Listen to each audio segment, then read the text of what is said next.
예, 이번 회차 이제 마지막 시간입니다. 예, 조금 더 힘을 내시기 바랍니다. 이제 우리가 이제 의사표시를 다 배웠잖아요. 근데 이제 법률행위 대리라는 그 파트가 나와요. 법률행위 대리는 한 3문제는 기본으로 출제가 되고요. 많게는 4문제까지 출제가 됩니다. 예, 아주 중요한 파트죠. 근데 오늘은 그냥 맛배기라고 생각하시면 돼요. 그것 때문에 다음 회차 때부터는 이제 본격적으로 대리가 들어가는데, 이번 회차 처음에는 그냥 일반적인 내용들을 얘기를 한 거기 때문에 좀 편하게 들으셔도 될 것 같습니다. 예, 시작해 볼까요? 예, 대리가 뭔지에 대해서는 제가 이제 저번 회차도 그렇고 몇 번 설명을 했어요. 대리. 그래서 대리라고 하는 것은 우리가 그림을 한번 생각해 봅시다. 갑, 을, 병이 등장을 하죠. 그래서 을이 이제 대리인인데, 갑이라는 본인이 스스로 어떤 행위를 하는 게 아니라 대리인을 통해서 어떤 행위를 완성시킬 때 그걸 대리라고 합니다. 그래서 우리 예를 한번 볼까요? 여기에 제가 이제 예를 들었는데, 예를 한번 봅시다. 서울에 사는 갑이 본인이 소유하는 부산 소재 건물의 매도를 위해 부산에 사는 을에게 매도 대리권을 부여하여 을이 갑의 대리인으로서 병의 건물을 판 경우, 이런 경우죠, 대리가. 그러니까 서울에 살기 때문에 이 부산 소재 건물을 팔기가 용이하지 않아요. 그래서 이 매도를 을에게 그 대리권을 이렇게 부여해서 대리행위를 통해서 팔려는 어떤 그런 상황이죠. 대리의 기능에 대해 봅시다. 가볍게 보시면 돼요. 임의대리, 법정대리 얘기가 나오는데 딱 눈치를 채신 분들도 있겠지만, 법정대리는 지금까지 미성년자, 피한정 후견인, 피성년 후견인 이런 걸 법정대리라고 하는 것 같다. 아시겠죠? 무슨 얘기냐면, 미성년자가 스스로 법률 행위를 하기가 조금 부족하니까 친권자가 법정대리인이 돼서, 법정대리라는 얘기가 나오죠. 법률 행위를 하잖아요, 친권자가요. 그래서 이 법정대리는 보충을 합니다. 무슨 얘기냐면, 지금 방금 예를 들었던 이 3명의 제한 능력자, 능력이 좀 제한된 분들, 이런 분들은 사적같이 스스로 어떤 행위를 하기가 조금 불안전합니다. 그래서 이걸 보충을 하는 거죠. 대리라는 그 제도를 통해서 보충을 하는 겁니다. 그리고 임의대리, 방금 봤던 예 있죠. 서울, 부산 예. 보면 그 갑이라는 사람이 스스로 하기가 어렵잖아요. 그래서 이 대리를 통해서 이 일을 처리를 하는 거예요. 그래서 외국에 있는 부동산을 처분을 하는데, 외국에 있는 그 사람한테 대리권을 부여하는 경우도 많습니다. 그래서 확장하는 거죠. 사적 자치, 스스로 할 일을 남한테 맡겨서 한다는 얘기입니다. 그래서 이런 기능을 합니다. 가볍게 보시고요. 대리가 인정되는 영역이 나옵니다. 이것은 한번 표를 보겠습니다. 대리는 원칙적으로 재산상의 법률 행위가 그 대상입니다. 이건 이제 기억을 해두세요. 대리는 재산상 법률 행위를 기본적으로 그 대상으로 하는구나. 이걸 이제 기본으로 해가지고 봅시다. 그래서 재산상이죠. 재산상의 어떤 반대가 뭘까요? 신분상행입니다. 신분상행. 예를 들어서 혼인을 누가 대리를 해줄 수는 없잖아요. 왜냐면 혼인은 스스로 해야지 누구가 대리를 통해 살 수 있는 행위가 아니에요. 입양 이런 행위들은 대리가 안 되겠죠. 단순한 얘기입니다. 그리고 법률행위입니다. 법률행위. 근데 제가 앞에 이 가로 열고 준도 했어요. 준 법률행위도 대리의 영역이 됩니다. 대리의 영역이 돼요. 그러니까 우리가 준 법률행위 예가 뭐였었죠? 잠깐만 복수를 해볼까요? 의사의 통지, 그 다음에 관념의 통지 해가지고, 이것은 채권 양도의 통지라는 그 예를 들었었고, 관념의 통지는요. 의사의 통지는 무권 대리 행위의 추인의 최고, 상대방이 이제 최고를 하는 거죠. 그 본인한테 무권 대리 행위를 추인할지 여부를 상대방이 최고할 때 그때 최고가 의사의 통지라고 했습니다. 근데 제가 이제 이 준법률행위 얘기를 하면서 법률행위랑 비슷해요. 하지만 법률행위는 아니에요. 왜냐면 의사표시가 없기 때문에. 그러니까 법률 규정에 따라서 법률 효과가 부여되기 때문에 의사표시는 의혹하는 건데, 이제 그게 아니기 때문에 준법률행위라고 한다고 이렇게 제가 말씀을 드렸습니다. 근데 여기서 보니까, 법률 규정의 효과는, 이런 행위를 했을 때 효과는 법률 규정에 따라서 나오지만, 이 의사의 통지, 관념의 통지를 대리인이 못할 건 아니죠. 효과만 법률 규정에 있을 뿐이지 의사적인 요소가 있잖아요. 뭔가 알려주는 거고 그걸 대리인이 할 수 있습니다. 그래서 법률행위도 할 수 있고 준법률행위도 할 수 있는 거예요. 그런데 보면 이 사실행위, 불법행위는 대리가 안 되죠. 뭐 예를 들어서 교통사고를 냈다고 합시다. 근데 그 효과가 본인한테 귀속되는 게 이상하죠? 불법행위는 안 된다는 얘기예요. 그리고 사실행위라고 하는 것은 의사적 요소가 없는 행위라고 생각하시면 됩니다. 의사적 요소가 없는 행위. 그러니까 예를 들어서 우리가 저번에 무주물 선점을 봤잖아요. 제가 이거 그냥 펜을 딱 필요 없네 하고 이렇게 했는데 어떤 사람이 발견했어요. 그래가지고 이걸 자기 소유로 만들려고 하는 거예요. 어떤 의사적 요소가 없죠. 누구랑 어떤 계약을 맺는다거나 뭐 이런 요소가 없잖아요. 그래서 이런 의사적 요소가 없는 이 사실행위 같은 경우에는 대리를 원칙적으로 할 수가 없습니다. 아시겠죠?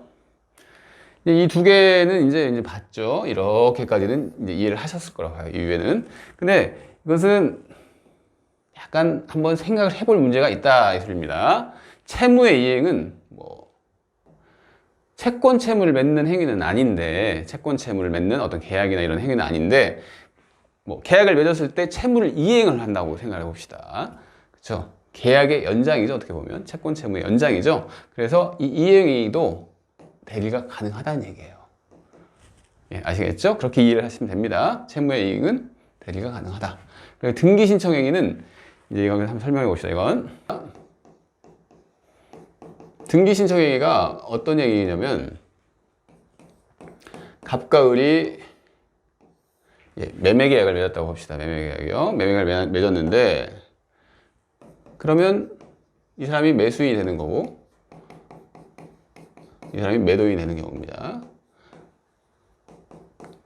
일반적으로 이렇게 매매는 이렇게 하는데 이걸 대리인이 이렇게 끼는 거죠. 그죠? 매매를 이 사람이랑 이렇게 하고 이렇게 대리권을 주어서 이 을과 여기 잘못됐네요. 병이라고 해봅시다. 병이라고 대리 행위를 하는 거예요. 대리 행위를 하는데 이 행위가 매매라는 거죠. 등기 신청이라는 것은 이렇게 하면 소유권 이전 등기 청구권이 나오죠. 즉 이 병이 매수인이기 때문에 이 사람이 소유권 이전 등기 청구권이 나옵니다. 이 청구권은 사법상 권리예요. 등기 청구권은 이 병 같은 경우에는 갑한테 청구를 할 수가 있죠. 당사자이기 때문에. 근데 등기 신청권은 뭐냐면 등기소를 대상으로 합니다. 이 갑과 병이 대리행위를 통해서 당사자가 됐는데 이 병이 등기를 이전을 받으려면 갑에 있는 등기를 병이 이전을 받으려면 둘이 공동 신청을 해야 돼요. 등기를 공동 신청해 가지고 등기소에 가서 등기를 신청을 합니다. 이걸 등기 신청 행위라고 해요. 등기 신청 행위. 등기 신청 행위는 왜 여기서 논의가 되냐면 공법상이에요. 공법상 행위는 원칙적으로 대리가 안 돼요. 안 되는 게 원칙이에요. 우리가 지금 대리는 지금 민법에서 사법상 행위를 대상으로 지금 공부를 하고 있잖아요. 근데 공법상 행위인데 이런 등기 신청 행위는 어떻게 보면 사법상 계약, 매매 계약을 통해서 연장된 행위라고 볼 수가 있겠죠. 등기를 이전받기 위해서 등기소에 등기 신청을 하는 거니까요. 그래서 이렇게 공법상 행위라고 하지만 대리가 가능한 영역으로 보는 겁니다. 넘어가겠습니다. 그래서 이제 대리가 인정되는 영역에 대해서 설명을 했습니다. 넘어가겠습니다. 이 대리의 분류가 나오네요. 가볍게 들으시면 됩니다. 이런 거 가지고 시험 임의대리가 뭐냐, 법정대리가 뭐냐 이렇게 시험에 나오는 게 아니니까요. 보면 법정 대리 제가 설명했죠? 그죠? 임의 대리는 이것도 설명한 건데, 임의 대리는 수권행위를 통해서 대리권이 부여가 됩니다. 아까 서울에 사는 갑이 부산에 사는 을에게 대리권을 주어서 그 매매 계약을 체결하려고 하잖아요. 그래서 이 수권행위, 대리권을 부여하는, 줄 숫자죠, 줄 숫자. 대리권을 주는 행위에 의해서 대리권이 발생하는 것을 임의 대리라고 하고, 뭐 그냥 쉽게 들으시면 됩니다. 법정 대리는 우리가 배웠죠? 법정 대리는, 뭐 미성년자 이렇게 생각하면 됩니다. 그래서 여러분들이 그러면, 그러면 법정 대리는 법률 규정에 의해서 대리권이 부여한다고 하는데, 이 법률 규정이 뭐 진짜 있나? 한번 확인을 한번 해볼까요? 이런 규정이 있는 거예요. 우리가 이제 한번 보여주기 위해서 하는 건데, 부부간의 가사 대리권 해가지고 부부인데, 부부는 일상의 가사. 일상의 가사라는 것은 특별한 가사가 아니라 일상의 가사라는 얘기죠. 그래서 일상의 가사라는 건 주로 뭐 마트에서 물건을 사가지고 외상을 했는데, 그 외상 채무가 발생했는데 그 외상 채무를 남편이 물건을 샀는데 부인이 갚아야 한다, 이런 걸 보면 돼요. 일상의 가사에 의해서 서로 대리권이 있다는 규정입니다. 규정에 따라서 이 부부 간에는 일상가사 대리권이라는 대리권이 부여가 됩니다. 계속 이제 제가 얘기했던 미성년자 얘기 있죠? 911조라는 조문이 있는데 우리 시험 범위가 아니에요. 그래서 그냥 잠깐 대충 보고 가시면 돼요. 친권을 행사하는 부 또는 모는 친권자죠. 미성년자인 자의 법정 대리인이 된다. 이 규정 때문에 법정 대리인이 탄생을 하는 거죠. 예, 아시겠죠? 넘어가 봅시다.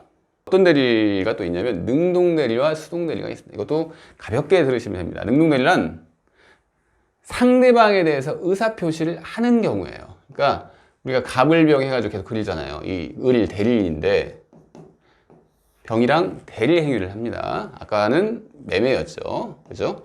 대리 행위, 뭐 매매라고 합시다. 이때도. 근데 이 사람이 어떤 매도의 의사표시를 했어요. 이렇게.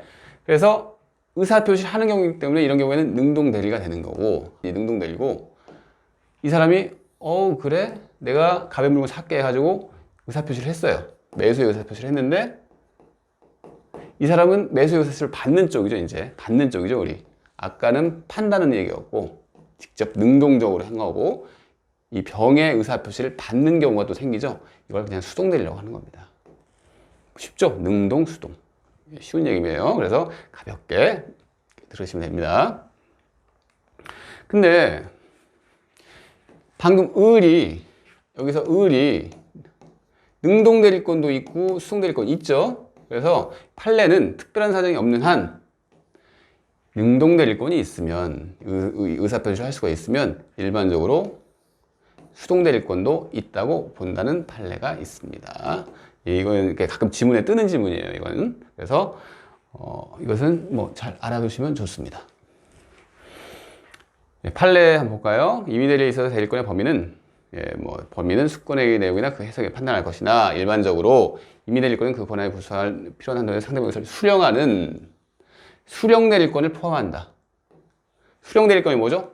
의사표시를 받는 대리권, 즉 수동대리라고 생각하시면 됩니다. 그래서 능동대리가 있으면 일반적으로 수동대리도 있다, 이렇게 생각을 하시면 되겠어요. 봅시다. 넘어갑시다. 유권대리는 여기 좀 후술한답니다. 자세한 것은 후술한다. 봅시다. 유권대리, 무권대리. 대리권 유무에 따른 분류예요. 유무에 따른. 그러니까 대리권이 있는 것을 유권대리라고 하고, 그죠? 그러니까 갑, 을, 병 이렇게 있는데 대리권 수여를 한 거예요. 그래서 이런 대리권 수여가 있는 경우에는 유권대리다. 그리고 저번에도 여러 번 얘기했지만 무권대리라는 게 있었죠. 을이 전혀 대리권을 받은 적이 없는데 대리인이라고 칭하고 병이랑 계약을 하는 경우, 뭐 우리가 이제 무권대리 행위에 추인 이런 얘기도 나오고 최고 얘기도 하면서 몇 번 예를 들었습니다. 그래서 이렇게 분류를 할 수가 있습니다. 그렇습니다. 그래서 대리의 삼면관계에 대해서 보겠습니다. 제 2절 파트도 뒤에서 나오는 것을 그냥 한번 맛배기로 기술을 해놓은 거예요. 그래서 설령 여기서 막힌다고 하더라도 그렇게 걱정을 하실 필요는 없습니다. 한번 볼까요? 이 책에 있는 게 3면이잖아요. 이렇게 보면. 근데 이걸 좀 더 자세하게 기술된 걸 봐서 이걸 해봅시다. 네, 그렇습니다. 그 일반적인 대리를 통해서 이 계약이 맺어지는 관계에 대해서 한번 그림을 표시를 해본 건데요. 여러분 우선 용어를 읽히셔야 돼요. 아, 이 사람을 본인이라고 하는 거구나. 서울에 사는 갑. 예, 용어만 지금 외워도 괜찮은 상태예요. 당연히 이 사람은 대리인이라고 했지. 부산에 사는 을 하면서 이 사람 당연히 대리인이라고 하잖아요. 그리고 이 대리 행위의 상대방이라고 하겠죠. 우선 이 세 개는 우선 봤어요. 근데 삼면이에요. 삼면. 삼각형이잖아요. 삼면. 근데 우선 이 관계를 먼저 봅시다. 이 관계. 이 관계를 봅시다. 이 관계를 먼저 보죠. 본인이 대리인한테 어떤 일을 맡기는 과정인데 이 대리권이라는 것은 계약은 아니에요. 계약은 아니에요. 무슨 얘기냐면 우리 민법에서 다른 사람한테 일을 이렇게 부탁을 할 때 위임 계약을 맺기도 하고 도급 계약을 맺기도 하는데 약간 이게 어떤 일이라는 면에서는 비슷한데 약간 차이가 있어요. 무슨 얘기냐면 어떤 위임은 사무처리예요. 사무처리. 그래서 도급은 근데 우리가 몇 번 봤는데 일의 완성입니다. 어떤 그 계약의 목적이 되는 곳이요. 그래서 위임은 주로 변호사를 선임한다. 뭐 이럴 때 조금 더 이렇게 화이트 칼라적인 느낌이 있죠. 그래서 뭐 변호사 선임. 도급은 건축을 맡긴다. 예, 뭐 이런 겁니다. 그래서 일을 맡기는 계약이 우리는 민법에서 위임과 도급이라는 계약이 있어요. 물론 또 뭐 고용도 있고 한데 이것은 그렇게 중요한 파트는 아니니까 위임과 도급이 주로 일을 맡기는 겁니다. 근데 어떤 일을 맡길 때 그래서 위임 계약을 맺는 경우가 많아요. 위임 계약이요. 그래서 우리가 예를 들면 부산에 있는 A 부동산을 팔고 싶은데 부동산 파는 건 뭐죠? 사무처리죠. 매매 계약이라는 어떤 사무처리를 부탁을 하는 겁니다. 부탁을 해서 이 사람이 부탁을 하는 거죠. 이 사람은 그걸 승낙을 하는 겁니다. 그래서 위임은 계약이에요. 계약. 계약. 어떤 계약이냐? 사무처리를 부탁해서 승낙하면 성립하는 계약입니다. 그래서 위임계약을 이렇게 맺어요. 일반적으로. 근데 위임계약을 맺었다고 끝나는 게 아니라 위임계약은 이 둘 사이에 문제가 됩니다. 둘 사이에. 갑과 을 사이에. 근데 이 대리라고 하는 것은 이 사람이 상대방이랑 계약을 했는데 매매 계약을 해가지고 이 법률 효과를 귀속시키는 과정을 대리라고 했잖아요. 대리권이라고 하는 것은 그러한 권한을 주는 거예요. 그러니까 위임계약만으로 이런 대리권이 부여가 되지 않습니다.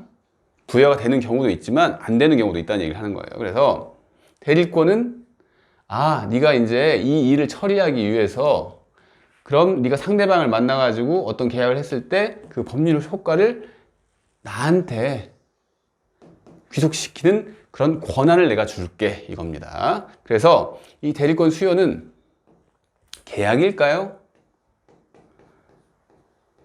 계약이 아니에요. 제가 이 화살표를 이렇게 양쪽으로 하는 것은 그 계약이라는 걸 표시하기 위해서 그렇게 한 거예요. 무슨 얘기냐면 위임 계약이니까 이것은 의사표시에 당사자 상대방끼리 어떤 의사표시에 합치가 필요하죠. 그래서 위임 계약을 맺은 상태에서 대리권을 수여하는 것은 아, 그래. 내가 네 사무 처리를 위해서 이런 권한을 줄게입니다. 줄게.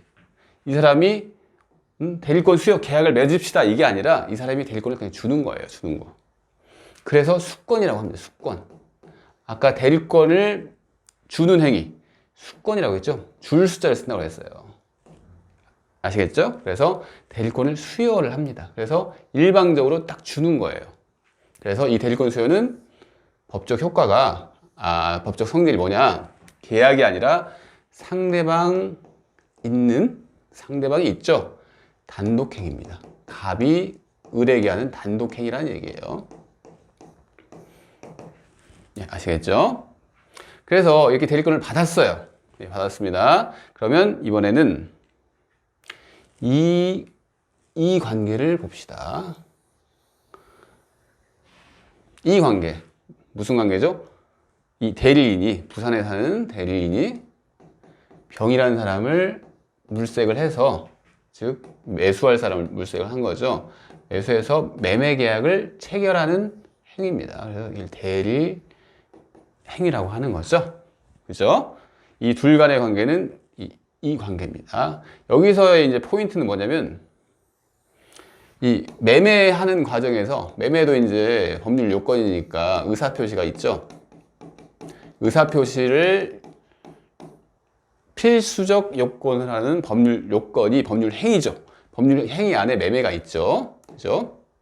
그래서 의사표시의 흠결, 우리가 이제 의사표시 전 파트에서 의사표시를 배웠는데, 의사표시 흠결이 뭐죠? 내심의 의사와 표시가 일치하지 않은 것을 흠결이라고 합니다. 그러니까 표시가 있는데 그에 상응하는 의사가 없는 경우예요. 비진의 표시, 통정 허위 표시. 이게 의사의 흠결입니다. 의사의 흠결. 또는 의사의 하자, 사기 강박. 이런 문제들을 이 대리행위를 하는 동안에 이 매매계약에서 이런 흠결이나 하자가 있는 경우에 누구를 기준으로 할 것인가? 이 을을 기준으로 할 것인가? 갑을 기준으로 할 것인가? 당사자인 갑을 기준으로 할 것인가? 대리인은 을을 기준으로 할 것인가? 당사자. 근데 우리 법에서는 116조일 거예요. 116조. 대리행위의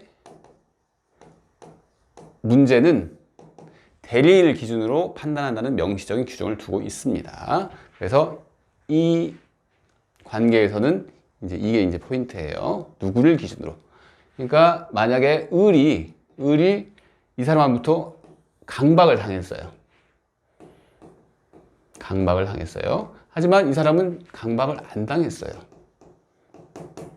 이런 경우에 강박을 당한 사람이 을인데 대리인을 기준으로 한다고 했죠. 그래서 이 사람은 취소를 할 수 있다는 얘기예요. 설령 이 사람이 강박을 안 받았다 하더라도. 아시겠죠? 그러면 이제 두 관계를 설명을 했어요. 마지막으로 이 관계입니다. 삼면관계를 보고 있어요. 그래서 본인과 상대방의 관계. 무슨 관계죠? 행위는 이 둘이 했지만 그 효과, 즉 매매 계약을 맺은 효과가 뭐죠? 대금지급 의무가 생기는 거죠. 그러니까 이 사람한테는 소유권 이전 등기 의무겠네요. 소유권 이전 의무가 생기는 거죠. 그리고 이 병은 대금 지급 의무를 부담을 합니다. 근데 그 효과는 이 둘 사이에서 생긴다는 얘기예요. 행위를 이 사람이 했지만 효과는 이 사람이 이렇게 본인과 상대방한테 효과가 귀속되는 관계에 있습니다. 이 관계는요. 이걸 삼면관계라고 합니다. 이해가 안 되실 수도 있는데 반복이 되는 부분이니까 뒤에서. 그러니까 편하게 이런 건가 보다 이렇게 이해를 하시면 됩니다. 이제 교재를 봅시다. 그래서 대리의 삼면관계 같은 그림이 나오죠. 그럼 케이스를 한번 볼까요? 본인과 대리인 사이의 관계, 제가 첫 번째로 설명한 관계 있잖아요. 갑과 을 사이의 관계. 갑이 본인이 소유하고 있는 A 건물의 매도를 위해 을에게 유임을 하면서 매매계약 체결에 관한 포괄적 대리권을 주었다. 그 을은 갑의 대리인으로서 병과 매매계약을 체결했다. 그러니까 설명했던 케이스랑 같은 케이스입니다. 그리고 케이스 2번 보니까 갑과 을은 부부 사이다. 어느 날 갑은 동네 마트에서 물건을 외상으로 구입을 하였는데 그 갑의 행방이 묘연해졌답니다. 마트 사장인 병은 을에게 외상대금을 청구했습니다. 이게 그 아까 예를 들었던 부부의 일상가사 대리죠. 여기서 이제 설명이 나옵니다. 무슨 얘기냐면 본인과 대리인 사이에는 대리권이 발생하는 관계가 있어야죠. 그죠? 임의 대리권 같은 경우에는 본인의 수권이 필요한 거고, 그죠? 발생하려면 수권을 갑이 을한테 줘야 한다고 그랬죠. 이렇게 대리권을 수권회가 있어야 하고, 법정 대리에서 이런 수권이 아니라 이런 법률 규정, 아까 법률 규정 봤죠? 법률 규정이 있어야지 대리권이 발생한다는 얘기입니다. 예, 넘어갑시다. 그러면 두 번째 관계를 봤잖아요. 대리인과 상대방 사이의 관계, 대리행위 관계를 봤습니다. 케이스를 보죠. 여러분이 이 케이스를 보면서 상상을 하시면 돼요. 상상을. 아, 이렇게 일이 진행이 되는구나. 그냥 100번 그냥 뭐 이런 거 케이스 없이 이걸 읽으면 좀 머리가 그냥 공부를 한 다음에도 오래 안 남아요. 그래서 이 케이스를 계속 제가 만들어서 놓는 겁니다. 봅시다. 갑소유 A 건물에 대한 매도 대리권을 수여받은 대리인 을이 있죠. 매도 대리권 수여를 받았습니다. 조폭병으로부터 이 조폭이라네요. 병이 저가로 A 부동산을 팔라고 협박을 받았습니다. 협박을 받았어요. 예, 대리인한테 협박을 한 거죠. 그러나 갑은 협박받은 사실이 없대요. 이 사람은 협박을 안 받았어요. 협박에 못 이겨 을은 갑의 대리인으로서 병과 저가로 A 부동산을 매도하는 매매계약을 체결하였다. 이렇게 했습니다. 보면 제가 이제 설명한 내용인데 똑같은 내용이죠. 이 사람이 협박을 받았기 때문에 강박에 은 의사표시를 했다 이 소리잖아요. 강박에 은 의사표시를 해가지고 매매계약을 체결했다 이 소리죠. 근데 이 사람은 본인은 협박을 받은 사실이 없다. 이런 경우에 과연 강박에 의한 의사표시로 취소권을 행사할 수가 있느냐? 취소권 행사는 본인이 하는 겁니다. 그래서 이때는 누구를 기준으로 한다고 했죠? 강박을 받았는지 여부는 대리 행위자, 즉 대리인을 기준으로 판단을 하기 때문에 이 경우에는 취소권을 행사할 수 있다는 얘기입니다. 그래서 이 둘 간의 관계는 이렇게 어떤 문제가 있었을 때 누구를 기준으로 할 것이냐가 가장 포인트가 된다고 말씀을 드렸죠. 넘어가십시다. 그리고 본인과 상대방 사이의 관계는 효과의 기속이죠. 법률 효과의 기속. 그래서 같은 내용이네요. 서울 사는 사람이 부산에 사는 사람한테 매도 대리권을 줬는데 을은 갑의 대리인으로서 병과 매매계약을 체결했다. 그 법률 효과는 하면서 법률 효과는 보면 갑과 병, 을이 있는데 효과는 이 사람들의 귀속이 된다. 그래서 이 사람은 소유권 이전 의무를 부담하겠죠. 병한테 소유권 이전 의무를 부담하겠죠. 또 이 사람은 대금지급 의무를 갑에게 부담하는 겁니다. 을에게 부담하는 게 아니에요. 아시겠죠? 예, 그 얘기입니다. 예, 넘어갑시다. 조금 더 구체적인 얘기들이 나옵니다. 대리권이 뭐라고 했죠? 대리권을 이렇게 하기 전에 아까 봤던 그 그림을 보면서 한번 대리권이 뭘까 한번 이 그림을 보면서 한번 우리가 생각을 한번 해보죠. 대리권이라는 것은 여기서 나오네요. 대리권 이렇게 생각하면 돼요. 대리 행위를 통하여 대리 행위도 나오죠. 대리 행위도 그림이 나오죠. 대리 행위를 통하여 그 법률 효과는 뭐죠? 여기서 나오죠. 법률 효과가 본인에게 발생을 하고 있죠. 본인에게 발생하게 하는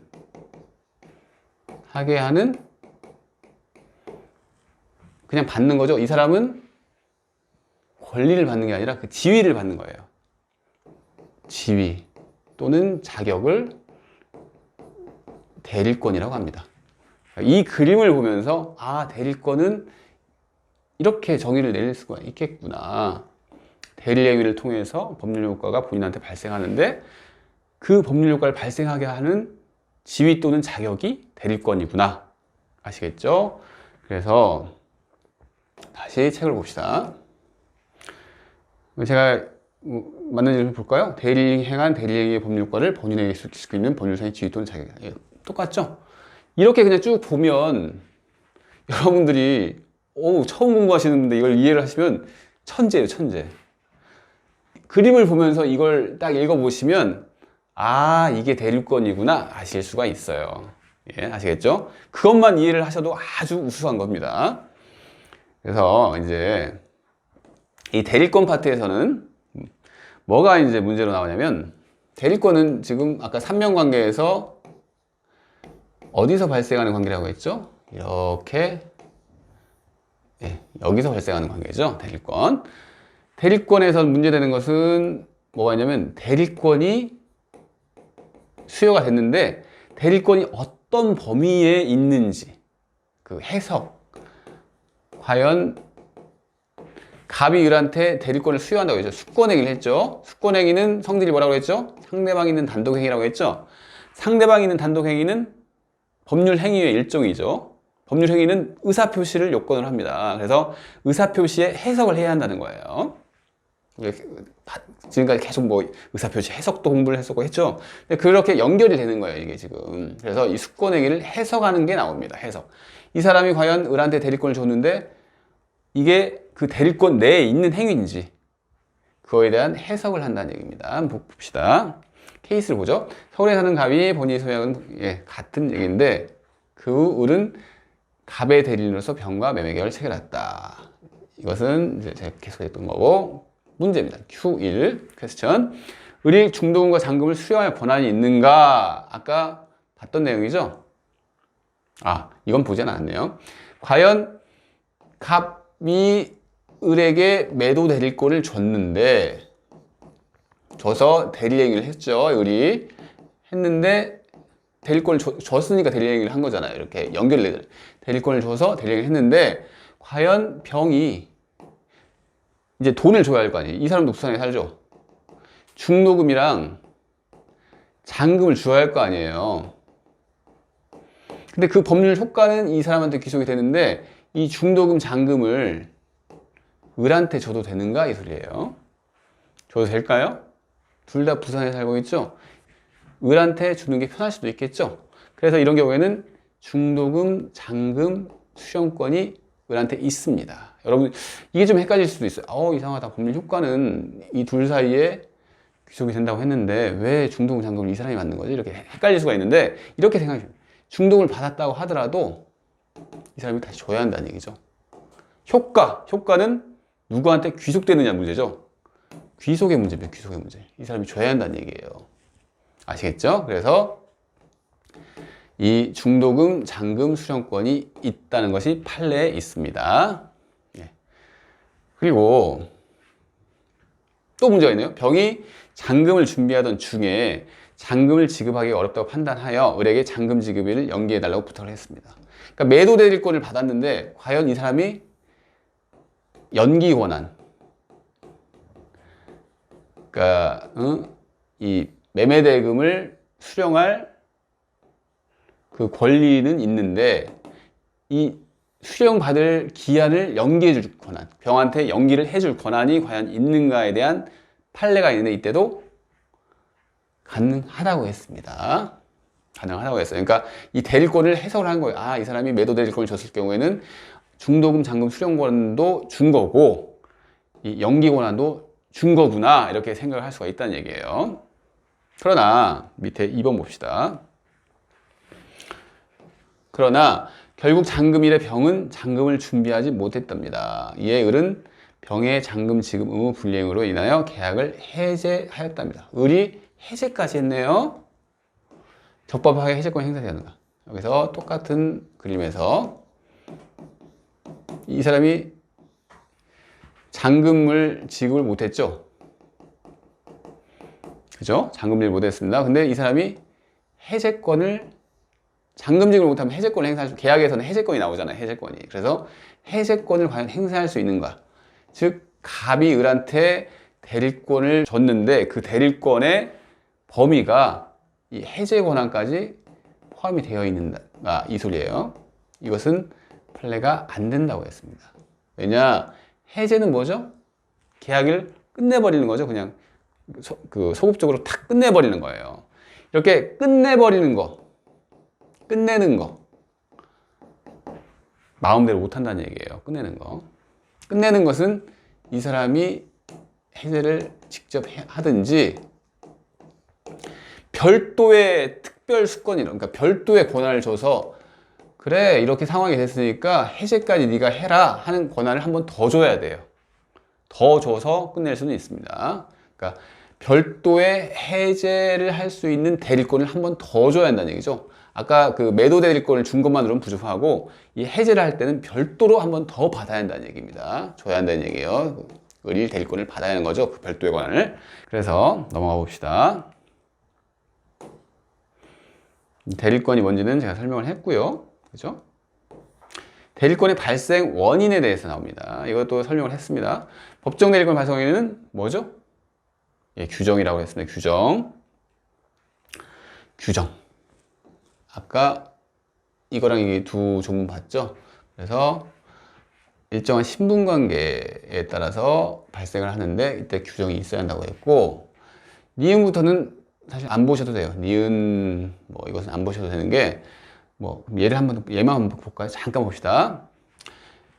방금 우리 친권자가 있는데 친권자가 한 사람밖에 없어요. 그러니까 한 사람이 먼저 죽었어요. 그래서 아버지 혼자 애 하나를 키우고 있습니다. 그러니까 이 사람이 친권자죠. 부라고 합시다. 부. 자인을을 키우고 있어요. 그래서 이 사람이 법정 대리인입니다. 근데 이 사람이 시한부 인생을 선고받았어요. 갑이. 그래서 이 아들만 생각하면 마음이 참 아픈 거죠. 그래서 유언을 합니다. 유언으로 그 법정 대리인이 누가 됐으면 좋겠다 써놓은 거예요. 그래서 지정권자의 지정행위라는 게 이 사람이 지정을 한 거죠. 유언에 따라서 미성년자의 친권자가 유언으로 어떤 사람이 후견인이 됐으면 좋겠다, 법정 대리인이 됐으면 좋겠다 하는 것을 써놓은 겁니다. 그래서 그런 경우에는 그 사람이 후견인이 될 수가 있어요. 그래서 이런 지정행위가 있어야 합니다. 이것도 법률 규정에 나오는 얘기예요. 다 시험 범위가 아니라서 그냥 대충 설명하는 겁니다. 그리고 법원의 선임행위, 법원이 선임하는 경우가 있어요. 또 보면 여기까지는 보지 맙시다. 넘어갑시다. 그리고 이제 두 번째 봅시다. 예. 임의대리권의 발생 원인, 수권행위라고 했죠. 임의대리권은 수권행위에 의해서 발생이 됩니다. 그래서 수권행위가 뭐냐? 이것도 설명을 했는데, 수권행위는 대리권을 수여하는 행위라고 했죠. 수권, 줄수 대리권의 권이라고 생각해봐요. 그러면 대리권을 주는구나.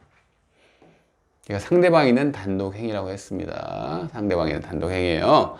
그래서 어떤 지위나 자격을 딱 주는 거죠. 그냥 계약을 맺는 게 아니죠. 상대방이 있는 단독행위입니다. 그래서 임의대리권은 수권행위를 통해서 발생을 합니다. 판례를 볼까요? 이 판례는 기출이 된 판례입니다.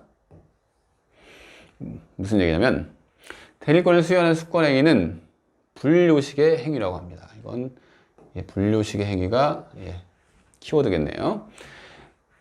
이 수권행위도 상대방이 있는 단독행위니까 법률행위죠. 법률행위는 원칙적으로 요식행위가 원칙인가요? 불요식행위가 원칙인가요? 첫 시간에 배웠던 것 같은데, 그러면 요식행위가 뭐죠? 어떤 격식을 요구하는 행위가 요식행위고, 불요식행위는 격식이 필요 없는 행위잖아요. 그래서 요식행위는 우리가 어떤 예를 들었죠? 유언은 맘대로 하면 안 된다고 그랬죠. 그냥 혼자서 막 쓴다고 되는 게 아니라 일정한 그 형식이 필요해요. 그래서 요식행위는 몇 개 없어요. 불요식행위가 대부분입니다. 불요식행위가 대부분이라서 이 수권행위도 불요식행위라는 얘기를 하는 거예요. 수권행위가 불요식행위라서, 불요식행위는 어떤 방식이 특별히 필요 없으니까 명시적인 의사표시 없이 묵시적으로도 가능하다고 합니다. 명시적인 의사표시 묵시적으로. 그래서 보면 어떤 사람이 대리인의 외양을 가지고 행위하는 것을, 어떤 사람이 대리인 외양을 가지고 어떤 행위를 하고 있는데 본인이 이를 알면서도 이 일을 하지 아니하고 방임을 하는 등 그냥 사실상의 용태로, 사실상의 모습이죠. 그냥 사실상의 모습으로 대리권의 수요가 추단되는 경우가 있다. 이건 이렇게 기억하시면 돼요. 아, 수권행위도 법률행위인데 법률행위는 불요식행위가 일반적이라서 범위가 넓구나. 그래서 쉽게 인정될 수도 있구나. 이런 판례입니다. 네, 기출을 했습니다. 네, 넘어가겠습니다. 이 수권행위와 원인의 법률관계도 이거 설명했는데 다시 한번 봅시다. 한번 읽어볼까요? 이것은 대리인이 본인에 대해 일정한 법률행위를 할 의무를 부담하는 경우에 아까 본인이 대리인한테 일을 사무 처리를 부탁하는 경우죠. 사무 처리. 그래서 대리인은 의무가 발생하는 거죠. 사무 처리를 하여야 할 의무가 발생하는 그런 상황에서 예를 볼까요? 본인이 사무를 처리하기 위해 대리인과 위임 계약을 맺습니다. 위임 계약. 그러면 대리인이 의무가 있겠죠. 사무 처리를 할 의무가 있습니다. 근데 대리인은 그 의무를 이행하기 위한 방편으로 대리권이 필요할 수도 있겠죠. 사무 처리를 부탁을 했는데 그 부산에 사는 을이 그 대리권이 없으면 자기가 어떤 행위를 하기가 좀 운신의 폭이 좁아질 거 아니에요. 그 상대방도 아, 이 사람이 대리권을 받았구나. 그러니까 이 사람이랑 계약을 맺으면 본인한테 그 법률 효과를 귀속시킬 수 있겠구나 해야지 그 계약이 쉽게 맺어지는 거지. 그래서 이런 지금 우리가 대리권을 배우는 게 아니라 이 위임입니다. 이게 원인된 법률 관계를 해결하기 위해서 대리권을 부여받는 경우가 많다는 얘기를 하는 거예요. 그래서 그 원인이 된 법률 관계, 대리권을 주는 원인이 발생하는 이유가 위임 계약을 체결했기 때문이죠. 사무 처리를 하기 위해서 대리권을 받은 경우잖아요. 그래서 이 원인된 법률 관계라는 것은 그냥 위임이라고 생각하시면 편할 수도 있어요. 그 그림에서 아, 이 원인된 법률 관계가 있겠구나. 그래서 원인된 법률 관계랑 대리권 수여랑은 별개의 행위구나. 제가 아까 그림에서 이 그림이 중요한 이유가 이 그림에서 많은 답이 나오는 거예요. 보면 별개로 이렇게 두 개를 따로 그려놨잖아요. 그래서 이게 뭐라고요? 원인된 법률관계라고 했죠. 그래서 원인된 법률관계를 처리하기 위해서, 사무 처리를 하기 위해서 대리권을 수여하는 경우가 있다고 그랬잖아요. 그래서 이 두 개는 독자적입니다. 독자적. 그러니까 별개라는 얘기죠. 별개. 그걸 체결법 다시 봅시다. 수권행위의 독자성이라는 얘기가 그거예요. 아, 원인된 법률 관계랑 수권행위, 대리권을 수여하는 행위죠. 별개구나 하는 얘기를 판례에서 써놓고 있는 거예요. 위임과 판례에서 보면 위임과 대리권 수여는 별개의 독립된 행위로서 아시겠죠? 위임은 위임자가 여기 누구죠? 갑이죠. 위임자. 사무를 부탁하는 자. 수임자는 누구죠? 여기서 또 을이죠. 예. 수임자 간의 내부적인 채권 채무 관계를 말하고 둘 사이에 계약을 맺었다는 얘기예요. 둘 사이에 계약을 맺었다고 해서 그 수임인이 계약을 체결하는데 바로 본인에게 법률효과가 귀속이 되나요? 아니죠. 대리권이 있어야지 귀속이 되는 거죠. 그래서 대리권은 대리인의 행위의 효과가 본인에게 미치는 대외적 자격이고, 그쵸? 대리권이 있어야지 그 효과가 본인한테 귀속이 되는 거죠. 그 얘기를 하는 거예요. 대외적. 그러니까 그 상대방이랑 거래를 할 수 있는 그런 대외적인 관계, 그런 자격이죠. 자격을 말하는 것이므로 위임계약에 대리권 수여가 수반되는 일이 있으나, 그렇죠. 수반될 일이 있죠. 위임계약의 효력은 위임자와 수임자 이외에 대외적으로 미치는 것은 아니라는 얘기입니다. 위임은 둘 사이에, 갑과 을 사이의 문제일 뿐이고, 그 병이랑 계약을 하기 위해서는 대리권이 있어야 한다는 얘기예요. 그래서 이 수권행위의 독자성, 즉, 아, 원인된 법률관계가 있고, 그 원인된 법률관계를 위해서 대리권 수여를 하는구나. 그래서 독자적이구나. 이렇게 생각을 하시면 됩니다. 예, 넘어가 봅시다. 대리권의 범위에 대해서 한번 볼게요. 대리권의 범위요. 대리권의 범위는 이것도 다 설명을 한 내용입니다. 갑을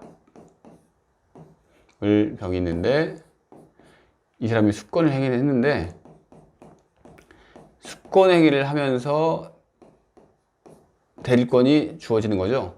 근데 대리권이 어떤 범위냐, 그러니까 대리권이 어떤 행위까지 할 수가 있느냐, 그걸 이제 수권행위 해석을 통해서 한다고 했죠. 근데 법정 대리권 같은 경우에는 법정 대리권, 당연히 법률 규정에 따라 정해지겠죠.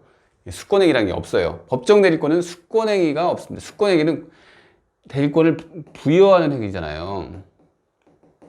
그래서 수권행위라는 것은 임의대리에서만 있습니다. 임의대리. 갑이 을한테 대리권을 주는 경우, 임의대리권에서만 나오는 얘기죠. 그래서 법정 대리는 무조건 법률 규정이에요. 여러분 한번 생각을 해보세요. 법정 대리권이 중요할까요? 임의 대리권이 중요할 거예요. 우리 시험에서.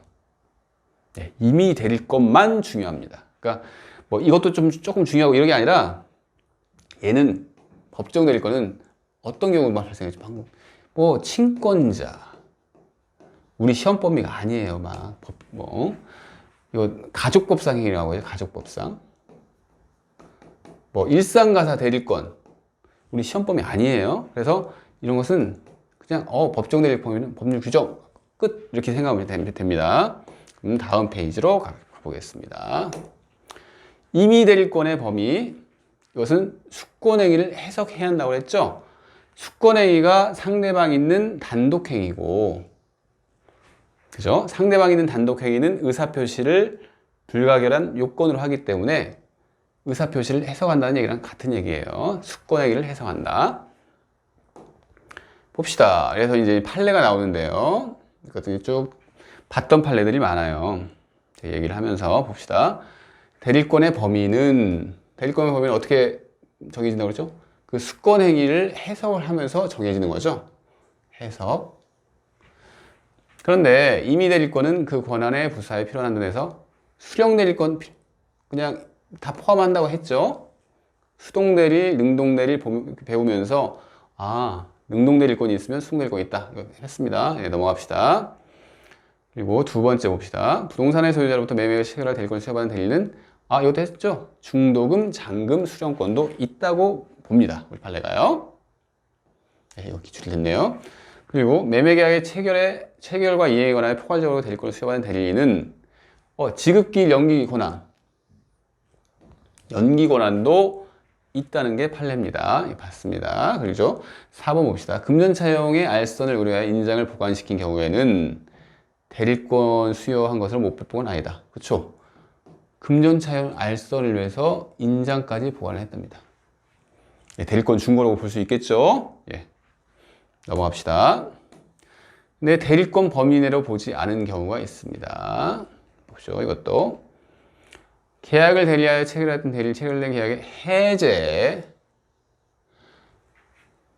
해제 등 일체의 처분권과 해제에 관련된 수령할 권한까지 가지고 있다고 볼 수는 없다. 그 얘기입니다. 해제를 자기가 직접 하든 상대방이 해제를 하는 것을 자기가 받든 이것은 그 권한이 미치지 않는다는 얘기예요. 해제 안 된다. 1-1번 봅시다. 사채 알선업자가 전주라고 하는 것은 돈 주인이죠. 돈 주인을 위하여 알선업자가 금전 소비대차 계약과 그 담보를 위한 담보권 설정 계약을 체결할 대리권을 수여한 것으로 인정되는 경우라 하더라도, 이것은 무슨 얘기냐면 그 돈 있는 사람이 사채 알선업자를 통해서 남한테 돈을 빌려주려고 하는 겁니다. 그리고 그 남한테 그 돈을 빌려 쓰는 사람한테 담보권을 받을 대리권을 준다는 얘기죠. 그런 경우라 하더라도 금전 소비대차 계약과 그 담보를 위한 담보권 설정 계약이 체결된 후에 체결됐어요. 근데 해제할 권한, 해제 또 나오죠. 해제권까지 가지고 있다고 볼 수는 없다고 합니다. 1-2번 봅시다. 대리권의 내용이 경매 절차에서 본인을 대리하여 경매 입찰에 임하는 행위와 그에 부수된 권한이라고 되어 있다면, 그러니까 우리가 이제 경매를 할 때 어떤 공인중개사분도 그 어떤 관련 자격을 따면 경매 대리인이 될 수가 있죠. 그죠? 그래서 그 대리권을 부여를 하는데 그 권한이 경매 입찰에 임하는 행위와 그에 부수된 권한이라고 합니다. 근데 그 대리권의 범위가 줄친 거 봅시다. 경락 허가 결정이라는 건 뭐냐면 경매가 그 진행이 돼서 누구한테 낙찰됐다는 얘기입니다. 경락 허가 결정. 낙찰이 됐어요. 그래서 경락 허가 결정이 있은 후에 경락인이 된 본인이 그러니까 즉 대리행위를 통해 가지고 본인이 낙찰을 받았습니다. 했는데 채권자의 강제 경매 신청 취하 강제 경매 신청을 취하를 채권자가 해요. 아, 이거 경매에 없던 거로 합시다가 취하인데 이 취하에 동의를 하게 되면 어떻게 되죠? 아, 경매가 없어지는 거죠? 해제랑 비슷한 거죠? 해제랑. 그죠? 없어지는 거예요. 없어지는 거. 그 경매 절차 진행됐던 게 그냥 없어져 버리는 거예요. 취하라고 하는 것은. 근데 그걸 동의를 해야지 이제 취하가 그 효과가 생겨요. 채권자가 강제 경매 신청 취하를 신청을 하는데 이 낙찰 받은 사람 측에서 그걸 동의를 해야지 그 취하의 효과가 생깁니다. 근데 그 권한에까지 미치는 것을 볼 수 없다는 얘기예요. 아시겠죠? 이것도 해지랑 비슷하죠? 없애버리는 겁니다. 없애버리는 거. 예, 2번 볼까요? 대여금의 영수 권한만을 위임받은 대리인이 면제입니다. 이제는 포인트가 면제예요.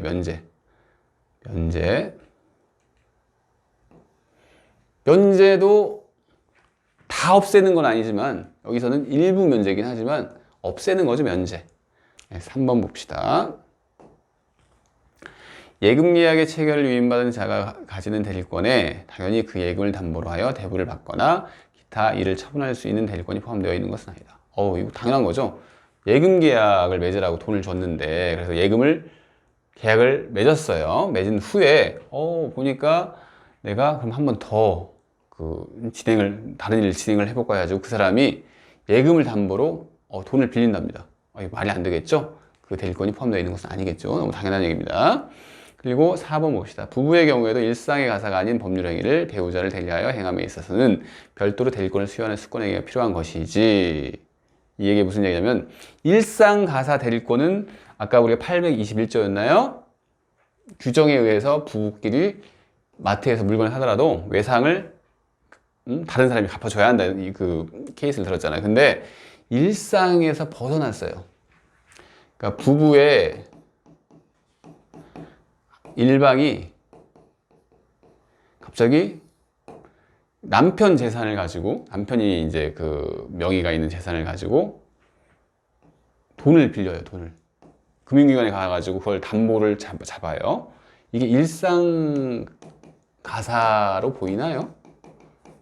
일상 가사는 일반적으로 아니겠죠. 그래서 이런 경우에 일상 가사가 아닌 경우에는 일상 가사 아니기 때문에 대리권이 없죠. 일상 가사 대리권으로부터 대리권이 나오진 않습니다. 이 경우에는 별도의 대리권 수여행위가 있어야 돼요. 수권행위가 있어야지 대리권이 발생을 한다는 얘기죠. 그래서 별도로 대리권을 수여해야지 수권행위가 발생하지 일상가사 대리권 조문에 의해서 발생하는 것은 아니다 얘기를 한 거예요. 그래서 부부의 일방이 의식불명의 상태에 있어 사회통해서 대리권 관계를 인정할 필요가 있다는 사정만으로만은 배우자가 당연히 채무부담 행위를 포함하는 모든 법률에 관해 대리권을 갖는다고 볼 건 아니다. 이것은 일상가사가 아니라는 얘기죠. 그래서 별도의 특별수권이 필요하다는 얘기입니다.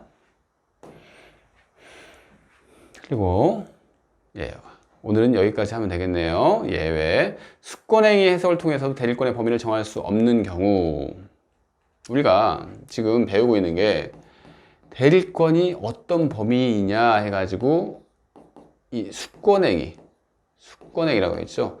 수권행위를 해석을 해가지고 이 사람의 대리권의 범위를 판단을 하는 지금 우리가 지금 판례도 보고 하고 있는 거예요. 근데 이 해석을 했는데 잘 모르겠어요.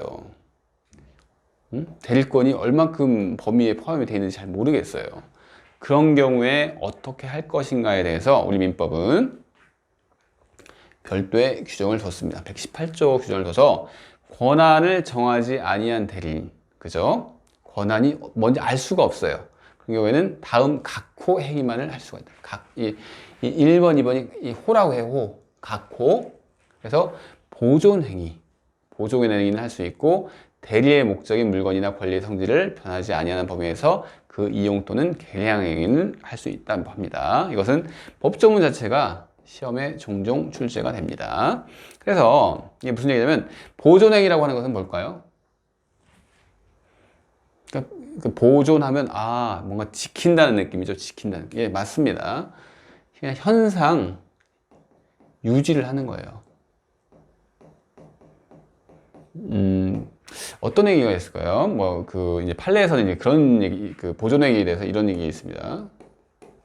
어떤 판례가 있냐면, 부패가 진행되는 물건을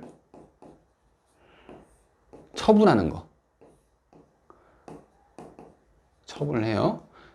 이 보존행위로 봅니다. 왜냐면 현상을 유지를 하는 거죠. 이거 그냥 놔둬버리면 부패가 진행이 돼가지고 못 쓰는 물건이 되는 거예요. 그래서 이렇게 또 뭐가 있냐면, 흔히 듣는 얘기가 소멸시효를 중단시키는 행위가 또 보존행위라고 하는데, 이 소멸시효가 이제 우리 시험 범위는 아닌데 종종 지문에서는 뜹니다. 뭐냐면, 소멸시효는 그냥 간수이래요. 권리자가 권리를 행사를 안 해요. 권리를 행사를 안 하면 일정 기간이 지나면 그 권리를 소멸시켜버리는 제도예요. 근데 권리자가 이만큼 기간 동안에 행사를 안 하면, 이만큼 기간 동안에 행사를 안 하면 소멸을 하는데, 딱 중간에 중단을 시켜요. 권리를 행사를 하면 이렇게 진행된 게 무용지물이 되는 거예요. 중단이라는 게 무용지물이 돼요. 그래서 이 중단이라는 행위가 그 권리를 지키기 위한 행위죠. 그래서 이것을 보존행위의 일종으로 듭니다. 그러니까 이런 행위들은 권한을 정하지 아니하였다고 하더라도 그 대리인이 할 수가 있다는 얘기죠. 두 번째 봅시다. 대리의 목적인 물건이나 권리의 성질, 여기도 성질을 변하지 아니하는 범위에서 또 이용 개량 행위를 하는 경우에는 괜찮다는 얘기를 하네요. 그래서 보존행위는 이거 알아두세요. 보존행위는 무제한 가능하고, 그렇죠? 보존행위는 어떤 제한이 없죠. 권리의 성질을 이런 게 없고 그냥 보존행위 이렇게 나오잖아요. 그래서 보존행위는 무제한 가능하고, 이용 개량 행위는 다 될 수 있는 게 아니라 성질을 변하지 아니하는 범위에서. 그러니까 예를 한번 봅시다. 채권에서 주식으로 바뀌는 것은 성질이 변하는 거죠. 그래서 어떤 사람이 채권을 가지고 있는데 그걸 채권을 팔아버린 다음에 그걸 주식으로 바꿨습니다. 이런 경우에는 안 된다는 얘기예요. 그리고 예금을 가지고 있는 사람이 대여금 채권을 바꿔도 됩니다. 예금은 훨씬 안정성이 높죠. 그 금융기관 예치하는 거. 하지만 그 돈을 찾아가지고 어떤 사람한테 빌려줬어요. 채권으로 바뀌었죠. 예금이 채권으로 바뀌었습니다. 이 경우에는 안 된다는 얘기입니다. 그리고 당연하게 처분행위는 마음대로 못하겠죠. 권한을 정하지 아니하는데 처분행위는 제일 센 거잖아요. 팔아버리는 거잖아요. 막. 물론 아까 부패하기 쉬운 물건의 매각은 보존행위라고 했지만, 그냥 일반적인 물건을 파는 것은 안 됩니다. 그래서 이렇게 오늘 그 진도는 여기까지만 나가겠습니다.